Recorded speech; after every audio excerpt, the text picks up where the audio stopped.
Hi, this is my output on lead generation. I made 50 leads. I made 50 fake leads earlier, but I didn't take a video because it took time. Um, don't worry, I will explain it every section. In section A, um, it contains their business name. Section B contains their Facebook link.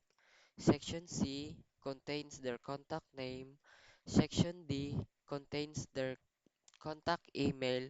Section E contains their contact phone. Section F contains their address. And this is the three sales funnel. First leads, second prospect, and lastly the customer. Thank you.